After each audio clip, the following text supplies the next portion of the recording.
अस्सलाम वालेकुम दोस्तों। न्यूजीलैंड के हाथों साउथ अफ्रीका की हार के बाद दो चीज़ें खुल गई हैं। एक तो ये ट्राई नेशन सीरीज़ पाकिस्तान के लिए अभी भी ओपन है और पाकिस्तान के लिए सिंपल ये है कि हमें साउथ अफ्रीका को हराना है और ट्राई नेशन का फाइनल खेलना है। और ये फाइनल कितना ज़रूरी है इसके ऊपर बाद में करेंगे, मगर एक चीज़ तो है कि पाकिस्तान में जिस तरह की विकेट्स हैं ये पाकिस्तानी बल्लेबाजों पर अब कर्ज चढ़ता जा रहा है कि आपको भी ऐसी इनिंग खेलनी है। अगरचे साउथ अफ्रीका हारे मगर डेब्यूटेंट ने 100 नहीं बल्कि 150 किया। और यहाँ पर केन विलियमसन जो लगातार अपनी बुरी फॉर्म के साथ आ रहे थे, पाकिस्तान के खिलाफ उन्होंने निफ सेंचुरी की और यहाँ पर उन्होंने सेंचुरी स्कोर की और ज़बरदस्त किस्म की बैटिंग की। सेंचुरी उन्होंने 142 की स्ट्राइक रेट के साथ की है। साफ है कि पाकिस्तान के अंदर बल्लेबाजी जो गोरे आके इंजॉय कर रहे हैं, तो खुद पाकिस्तानी जो बल्लेबाज हैं वो इसमें क्यों इतना स्ट्रगल कर रहे हैं। पाकिस्तान को कराची की पिच के ऊपर साउथ अफ्रीका के खिलाफ मैच खेलना है और पाकिस्तान अगर वो मैच जीत जाता है तो पाकिस्तान ट्राई नेशन सीरीज़ का फाइनल खेल सकता है। और ये फाइनल पाकिस्तान के लिए कितना इंपॉर्टेंट है इस बात का अंदाज़ा आप ये लगा लीजिए कि हम न्यूजीलैंड के हाथों पहला मैच हारे ट्राई नेशन का, अब फाइनल खेलेंगे तो ये दूसरा मैच हो जाएगा। तो कुल मिला के पाकिस्तान चैंपियंस ट्रॉफी के अपने इफ्तिताई मैच से पहले न्यूजीलैंड के खिलाफ ही 2 मैच खेल चुका होगा। ये सीधा सीधा है। बट क्या हम साउथ अफ्रीका को आसानी से हरा सकते हैं? इसका जवाब ये है कि साउथ अफ्रीका आज कम से कम अपने 5-6 के वो उन खिलाड़ियों के साथ मैदान में उतरा। इसमें डेब्यूटेंट भी 3-4 थे, बट 5-6 वो खिलाड़ी हैं जो शायद उनके प्लेइंग 11 में नहीं होंगे। अब डूसन कराची पहुंच चुके हुए हैं, महाराज पहुंच चुके हैं, मफाका पहुंच चुके हुए हैं। तो जो उनका पूरा स्क्वाड चैंपियंस ट्रॉफी वाला है अगर फुली नहीं होगा, बट फिर भी इसमें कुछ ना कुछ क्रिकेटर जो हैं वो पिच इन होंगे। और फिर आप अंदाज़ा करें, क्लासन की सॉरी मैं बात कर रहा हूँ, वो पहुंच चुके हैं कराची। क्लासन जितना अच्छा स्पिनर्स को खेलते हैं मिडिल ऑर्डर के अंदर, मुझे नहीं लगता कि पूरी दुनिया में ओवरऑल, भले आप इंडिया का देख लीजिए, भले आप ऑस्ट्रेलिया देख लीजिए, पूरे वर्ल्ड में उन जैसा स्पिनर को मिडल के अंदर कोई नहीं खेलता, इतना अच्छा क्लासन खेलते हैं। और पाकिस्तानी स्पिनर्स के साथ वो जो कर चुके हैं साउथ अफ्रीका में हमारे सामने है। बट कराची की पिच स्पिनर्स को थोड़ा बहुत अमूमन सपोर्ट करती है। अब इस मैच के लिए कितना करेगी वो अलग बात है, बट अमूमन कहा जाता है कि कराची स्पिनर को सपोर्ट करती है। और पाकिस्तान के स्पिनर जो 3 है इसमें खुशदिल शाह हैं, अगर वो खेलेंगे, सलमान आगा ऑफ कोर्स खेलेंगे, फिर अबरार हैं वो भी खेलेंगे। इस कॉम्बिनेशन के साथ पाकिस्तान साउथ अफ्रीका को कितना परेशान कर सकता है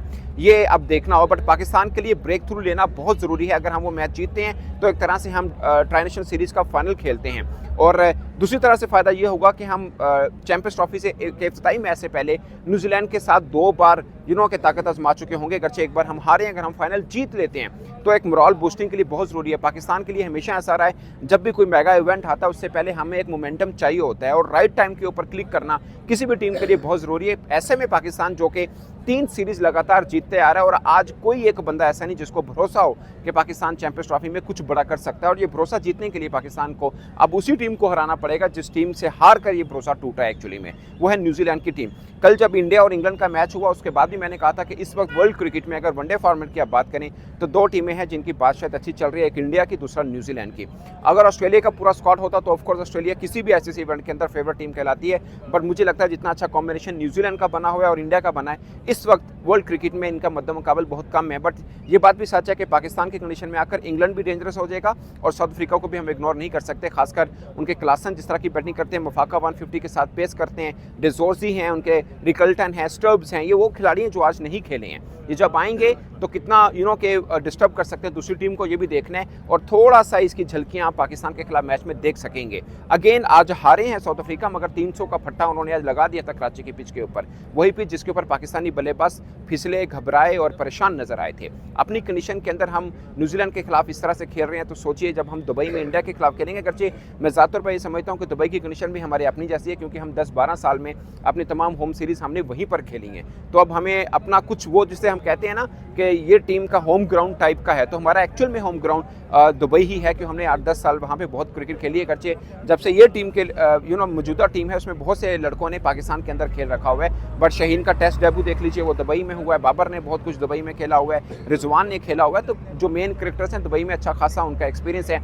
अभी फ़खर जमान वहाँ पर ILT खेल के आ रहे हैं। तो बेसिकली नज़र तो इंडिया वाले मैच पे, बट मुझे लगता है उस मैच की इंपॉर्टेंस तभी बनेगी अगर हम ट्राई नेशन का फाइनल खेलते हैं और इनकेस हम जीत जाते हैं तो एकदम टेम्पो बनेगा पाकिस्तान का। और ये बहुत ज़रूरी है क्रिकेट, वर्ल्ड क्रिकेट के लिए भी और पाकिस्तान के लिए भी कि हम अपने टाइटल का डिफेंड कर रहे हैं और फिर हम मेज़बान भी हैं।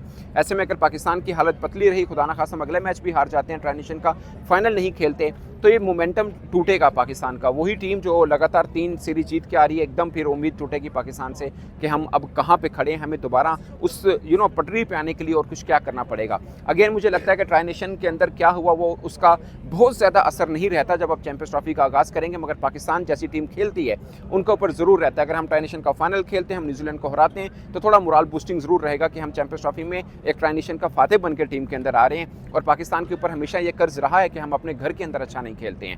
अब 3 सीरीज जीते हैं, तीनों अवे फ्रॉम होम जीते हैं, और उसकी वजह 2 थी। एक कि हमारे फास्ट बॉलर अच्छा बॉलिंग कर रहे थे, दूसरी वजह ये थी कि साइम अयूब थे। साइम अयूब का मुझे लगता है काफ़ी हद तक अजाला कर लेंगे फ़खर जमान, मगर फास्ट बॉलिंग के ऊपर फिर रहेगा कि आप अपने घर में अच्छी बॉलिंग नहीं करते। वर्ल्ड कप 2023 उठा के देख लीजिए जो कि इंडिया में है और सब कॉन्टिनेंट के अंदर हुआ। एशिया कप उठा के देख लीजिए 2023 में, वहाँ पर हमारे फास्ट बॉलर बुरी तरह से पिटे। और अब एक और चैंपियंस ट्रॉफी है जो कि पाकिस्तान अपने घर में ही खेल रहा है, और ये दोहरा कर्ज है कि हम इतने अरसे के बाद कोई इवेंट आईसीसी का होस्ट कर रहे हैं, खुदा ना खास्ता उस इवेंट के किसी नाकआउट स्टेज में हम नहीं पहुंचते हैं, तो एक तरह से पाकिस्तान की कि एक होगा कि हम अपने घर में ही अच्छा नहीं खेल रहे हैं। ओवरऑल जितनी मर्जी टीमें आप उठा के देख लीजिए, अपने घर में बहुत अच्छा खेलते हैं। हम हमेशा भारत में मजाक करते रहे कि वो घर के शेर हैं, बट मुझे लगता है कि आप कहीं और ना जीतें, बट एटलीस्ट आपको अपने घर में अपनी स्ट्रेंथ जरूर दिखानी होगी।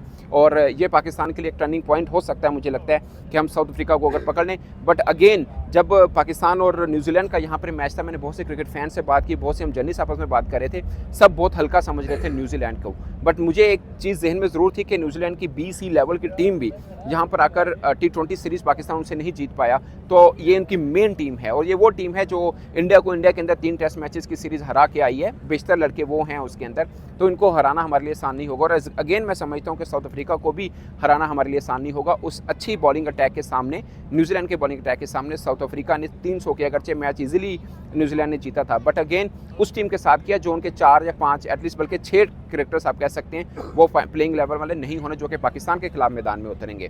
तो पाकिस्तान के ऊपर दोहरा दबाव जरूर है। एक तो हमें साउथ अफ्रीका को हराना है, दूसरा फिर ट्राई नेशन के फाइनल के लिए भी क्वालिफाई करना है, क्योंकि यहाँ से फिसले तो बात बहुत दूर तक जाएगी और एक दबाव बना रहेगा। उसके बाद पाकिस्तान के पास कोई चांस नहीं है कि हमें पहला मैच फिर न्यूजीलैंड के खिलाफ खेलना है चैंपियंस ट्रॉफी का, और फिर दूसरा मैच हमें इंडिया के खिलाफ खेलना है। दोनों में से एक मैच जीतना पाकिस्तान के लिए बहुत ज़रूरी है, और खुदा ना खास्ता दोनों हारे तो समझिए कि हम चैंपियंस ट्रॉफी से पहले 2 मैच में ही बाहर हो गए, और वो देश बाहर हुआ जो कि होस्ट देश है। और मैं हमेशा कहता हूँ कि ICC का कोई भी इवेंट हो, 2 टीमें उनको लास्ट तक ज़रूर रहना चाहिए, वो इंडिया और पाकिस्तान है, क्योंकि क्रिकेटिंग नेशन के अंदर ये 2 ही वो देश हैं जिनकी पॉपुलेशन बहुत ज़्यादा है और व्यूअरशिप इनकी बहुत ज़्यादा है। अगर ये दोनों लगे रहते हैं तो वो इवेंट बहुत आगे तक जाता है। 2021 पाकिस्तान बहुत अच्छा खेला, बट सेमीफाइनल में हम ऑस्ट्रेलिया से हारे, उसमें इंडिया फर्स्ट राउंड के अंदर बाहर हुआ था, तो उसकी चमक थोड़ी गिरी ज़रूर थी।